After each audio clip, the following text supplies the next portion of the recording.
जंग का दायरा मशरिक़ वस्ता में लगातार बढ़ता जा रहा है और इस बीच एक बहुत बड़ा दावा किया जा रहा है। यह दावा है कि इजराइल एक बड़ी स्ट्रेटेजिक हार के किनारे पर खड़ा है। जी हां, इजराइल ये जंग बुरी तरह से हार रहा है, या यह कहा जाए दावा किया जा रहा है कि इजराइल इस जंग में बुरी तरह से फंस चुका है। इजराइल अब यह जंग हार रहा है। इजराइल के कदम दरअसल अब मैदान से उखड़ रहे हैं।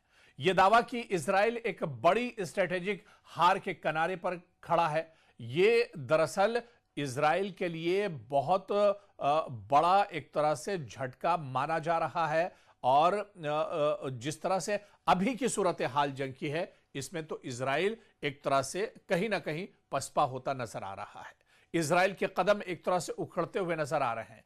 कई दिनों के रोपोश होने के बाद, कई दिन मीडिया से छुपने के बाद अब इजराइल के वज़ीर-ए-आज़म बिंयामिन नेतन्याहू दुनिया के सामने आए हैं, कैमरे के सामने आए हैं। उन्होंने बाकायदा पैगाम जारी किया है। यह दरअसल इजराइल का डर है, बिंयामिन नेतन्याहू का डर है। कई ऐसी खबरें आ रही हैं कि बिंयामिन नेतन्याहू की काबीना के कई वज़रा मारे जा चुके हैं। आईडीएफ के कई बड़े जो अफसर हैं, जो कमांडर हैं, वो इस जंग में अभी तक मारे जा चुके हैं। ईरान ने उनका शिकार एक तरह से किया है। यानी कुल मिलाकर जो दावा किया जा रहा है कि स्ट्रेटेजिक तौर पर इजराइल ये जंग हार चुका है, इसमें बहुत मजबूती भी नजर आ रही है। इस बयान में अब सच्चाई भी एक तरह से नजर आ रही है। और अभी तक आप देखिए कि इजराइल इस जंग में अकेला नहीं है। इजराइल के सपोर्ट में इजराइल को पूरी ताकत अमेरिका से मिल रही है। और अमेरिका को अगर इस जंग से हटा दिया जाए तो इजराइल इस जंग में अब कहीं नहीं एक तरह से खड़ा है।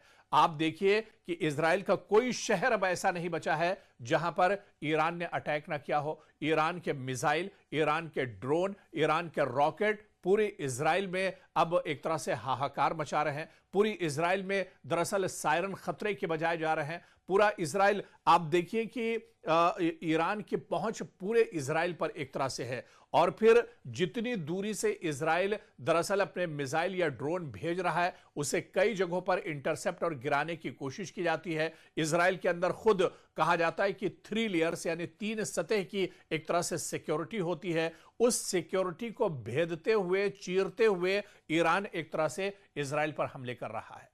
आप देखें कि तल अवीव बुरी तरह से तबाह बर्बाद हो चुका है। शुमाली यरूशलेम पे काफी हमले हो चुके हैं। हैफा पर तो अभी अभी एक ताजा हमला ईरान की तरफ से किया गया है। हैफा की जो सबसे बड़ी ऑयल रिफाइनरी है, उसे ईरान ने निशाना बनाया है। अरब जो एक शहर है, काफी इंपॉर्टेंट शहर माना जाता है, उसको एक तरह से ईरान ने निशाना बनाया है। बैत यम पर ईरान ने अटैक किया है। तो इस तरह से अब कोई जगह, कोई शहर, कोई इलाका ऐसा इजराइल का नहीं बचा है जहां पर ईरान ने टारगेट ना किया हो। और इसी वजह से कहा जाता है कि कहीं ना कहीं ये इजराइल की स्ट्रेटेजिक हार है और अब कहीं ना कहीं स्ट्रेटेजिक डिफीट एक तरह से सामने आ रही है। आप देखिए कि तवील मुद्दती मकासिद हासिल नहीं कर पा रहा है इजराइल। दुश्मन की पोजीशन का मजबूत पता नहीं लगा पा रहा है। आलमी सतह पर तन्हाई उसकी बढ़ती जा रही है, अकेला पड़ता जा रहा है। अंदरूनी सियासी और माशी दबाव भी अब इजराइल पर बढ़ता जा रहा है। लिहाजा ये एक फौजी, सियासी, सिफारती कहीं ना कहीं एक हार और शिकस्त का सामना इजराइल को करना पड़ रहा है। और ऐसे में आप देखिए कि इजराइल ने बड़े पैमाने पर इससे पहले गजा पर कार्रवाई की, लबनान पर वो लगातार कार्रवाई कर रहा है, ईरान पर लगातार उसकी तरफ से कार्रवाई हो रही है। लेकिन अब इजराइल कहां पर खड़ा है, यह दरअसल सबसे बड़ा सवाल है। आज इजराइल इस जंग में बिल्कुल एक तरह से तनहा हो चुका है। इजराइल चारों तरफ से एक तरह से घिर चुका है। और यही कहा जाता है कि पूरी दुनिया के नक्शे पर आप देखिए, सिफारती तौर पर इजराइल तनहा हो चुका है। कई ममालिक में इजराइल के खिलाफ मुजाहरे हो रहे हैं, प्रोटेस्ट हो रहे हैं, इंसानी हुकूक के इल्जामात इस पर लगाए जा रहे हैं। अक़वाम मुत्तहिदा में भी इजराइल पर तनकीद हो रही है।